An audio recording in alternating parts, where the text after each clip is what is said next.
Welcome to Extraterrestrial Reality. In the previous podcast that I did, I was talking about how it seems so crazy, the fact that our Congress in the United States of America had to basically include this whistleblower language in this new 2023 National Defense Authorization Act bill, and then it was signed by President Biden, that our top elected officials, all the people in Congress, in the House and the Senate, they had to pass this, include this language, and then it was signed by the president on December 23rd. It's unbelievable when you really think about this, that we have to take these measures. In order to get to the truth, we have to take these measures. It doesn't make any sense. I mean, really, when you think about it. So something happened somewhere in the past. I mean, this leads me to conclude, somewhere in the past, there was some sort of deal made somehow, or some sort of executive order was approved, was signed off by some president, right? Obviously, something happened in the past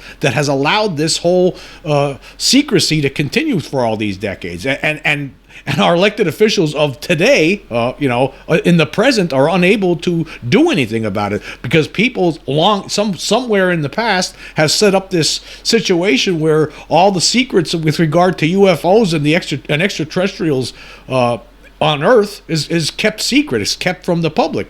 It's unbelievable that we have to do this, that we don't have access. Our top officials, the people that we put in the office, have no access to this. Somewhere, a combination of some secret group within the Pentagon, and obviously some of the weapons manufacturers are somehow able to get away with this. It's almost like their own little separate sovereignty, right? Their own little separate kingdom. There's like a king somewhere, and I mentioned that in the previous podcast about how that it seems like basically there's some other group, like a government within the government, and we have no access to this. It's almost like there's a little island within the United States all by itself, doesn't have to answer to anybody, and we have to take these kind of measures now to get to the truth.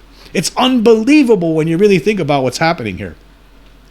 I mean, it was hard before, we've always accepted this. We always realize, everyone always says, oh, the government's keeping a secret. It's a cover-up and all this stuff. We've been saying this for years. But now it's come to it's starting to really come home to roost here now. The fact that our top officials, our top elected officials, had to pass legislation because they don't even have access to it. The people that we put in the office, the people that we elect to represent us, and they had to do this because they have no access to this information.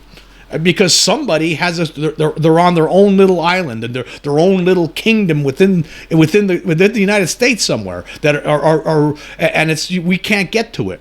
I mean, you think about the Wilson Davis memo when Admiral Thomas Wilson was, of course, told Dr. Eric Davis in those famous Wilson Davis notes from 2002 that were leaked to the public in 2019. When you look at those notes, you see that actually someone actually at the time Wilson was in the intelligence community, and he thought he was in a position where he should have access to any kind of UFO reverse engineering programs. Right? He wanted to have access to this. He was able to get a little information.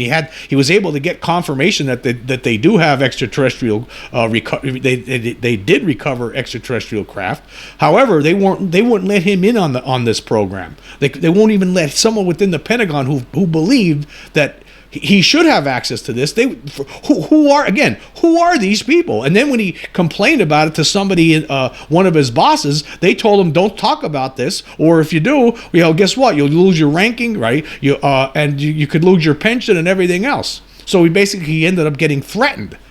So somehow something happened in the past, somewhere in the past, that basically created this situation where there's actually a little kingdom within our democracy in the United States that doesn't have to answer to anybody, not even the president of the United States, apparently. And it had me thinking, when I was talking during that podcast, I started thinking about how, when did this start? Like, okay, I pointed out the fact that it had to start, somewhere in the past, right? And you look at some of the documentation, some of the leaked documentation that we've received over the years.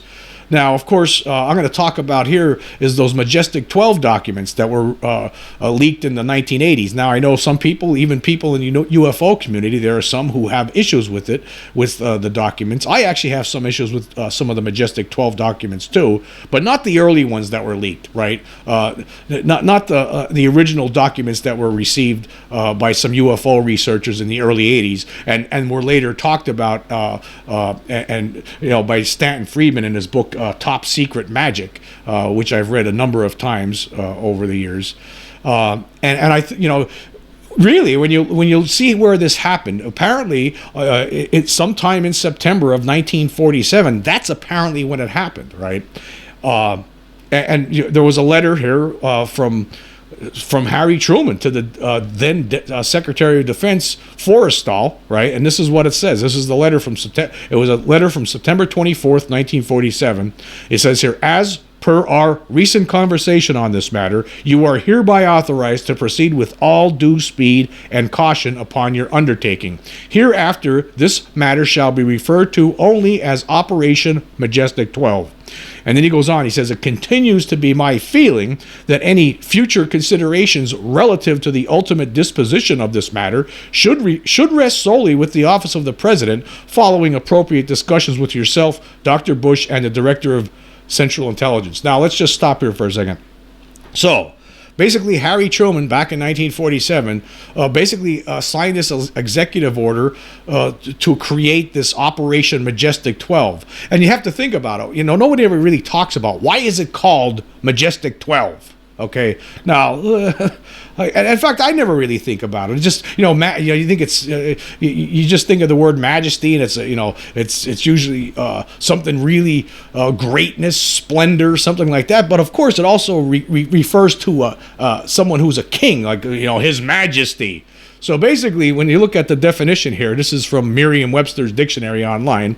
One of the number one meaning for majesty is sovereign power, authority, or dignity. Okay, and so majestic is an offshoot of majesty, of course. So basically, I believe that they knew what they were doing back then. I think that actually Truman, at the time, basically gave this Majestic 12 organization, this control group, the power basically to make all decisions with regard to the situation involving crashed flying saucers and aliens. And I think that somehow that executive order is still in play today.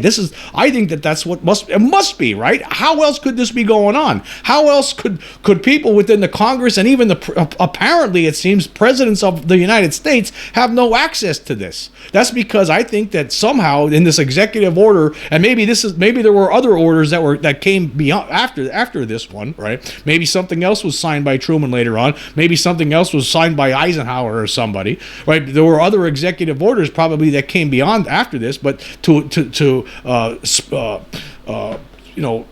define it even more. But I think basically they gave this kingly powers to this 12-member control group, and I think that that's apparently still in play today, or some form of it. That's what it is. And that's why it was called Majestic 12. Basically, it was its own sovereignty, its own little sovereignty within the United States government. It was just such an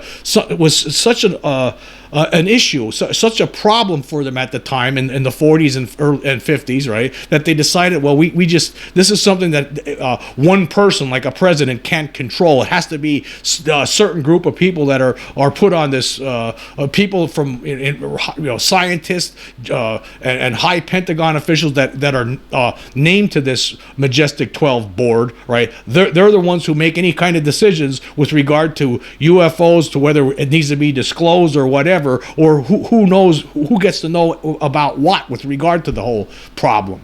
I think that's what's been going on all these years. I mean, if you look at, okay, of course, that's the letter that was dated from 1947.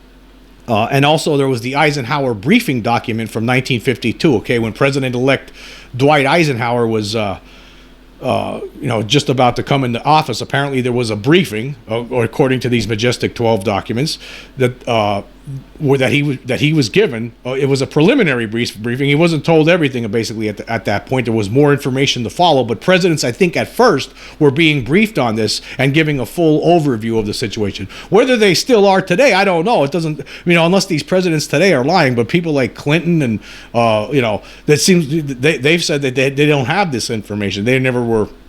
They tried to get stuff. They tried to get to it, but they weren't given it. I don't know how this could, but maybe that's because the control group has made a decision because they were given these powers way back in the 40s and 50s, right, to make final decisions on who gets to know about it, and they possibly could make a decision on whether even a president gets to know about it. And anyway, it says in that briefing document, it talks about the executive order that was signed by. It says here's what the briefing document says from 1952. It says I'm going to read some of it here. It says this document has been prepared as a preliminary briefing only. It should be regarded as introductory to a full operations briefing intended to follow. So there was a lot of stuff that was mentioned in this thing, but apparently there was a lot more that was going to be revealed to Eisenhower during the actual briefing. This was just a document that they gave him to prepare him for what else they're going to tell him. And there was a lot of stuff in this, and then it had the list of the people here that were named to this board. But it says here, Operation Majestic 12 is a top secret research and development intelligence operation responsible directly and only to the President of the United States. Operations of the project are carried out under control of the Majestic 12 group, which was established by a special classified executive order of President Truman on 24 September 1947 upon recommendation by Dr. Vannevar Bush and Secretary James Forrestal. Now, apparently, whether it was this original executive order or there was an executive order that came on late, that was signed off on later on, a top secret executive order, by the way. But somewhere along the line, there must have been some sort of executive order that was signed, or maybe they're using this original one as the source of their power. I don't know, but somehow, somebody gave this secret group power to control this information regarding UFOs and extraterrestrials. It's unbelievable. I mean, I could understand early on why you would want to cover this up, but to go to this length to actually establish basically its own little sovereignty that has final say on what is told to the public and what is not told to the public, that basically is basically for whatever reason has been charged with just keeping this a secret. Originally, that's what it was charged with. Basically, you keep it a secret, cover up any other crashes that happen, right? Then you had the operations manual that was also leaked in the early 90s, right? The Majestic 12 operations manual, which I talked about before in different podcasts, where basically it spells out exactly how how the government how this Majestic 12 group operates and how it will handle how it handles bodies, alien bodies, how it handles craft, how it handles the press, how to spread disinformation, misinformation to the public to make them forget about it. I mean, this group basically was given this kind of power, right? And it's unbelievable that this is. I don't see how this could count. How does this count? That's my issue right here. I don't understand how this counts. This was not something that the American people ever agreed to, right? We have a sovereignty all on its own little island in the United States. This is where I'm getting at, right? There's a sovereignty that was established illegally. There's nothing in the Constitution about this kind of nonsense. Who the hell? That's what I mean. We shouldn't even have to be doing what we're doing. The Congress shouldn't even have had to go to take these measures.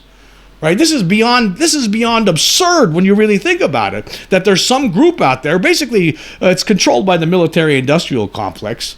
Right now, if there was anybody in that military-industrial complex and they hear people like me talking about this, I mean, they would hate it. They would probably like to see a bullet put through my head, because they want to keep this kind of power, and they hate anybody that tries to bring the truth to the public about this.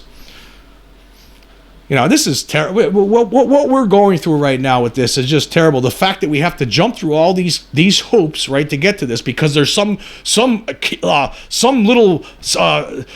kingdom was illegally established, basically, and is still in play today. And we have to have actually our Congress and our president sign off on this whistleblower protections, just in an effort to try to pry the truth out of whoever's the sovereign kingdom within the government.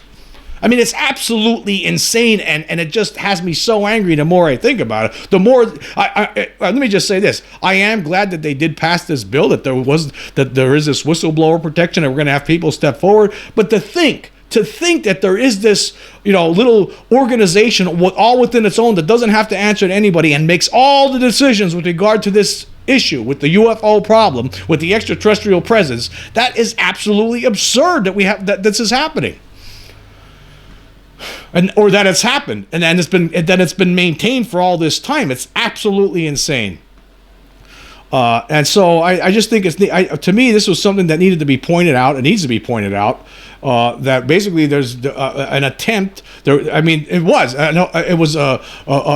was a successful attempt, basically, to create this little control group, basically that's its own little kingdom, and all these little people, who are in control of this group, these people who are named to the board, like the Majestic 12 board, right, were given basically kingly powers. Basically, that's why they call it Majestic 12. Why else would they have called it Majestic 12? Because that's what it is. They because it was they viewed it as, okay, guess what?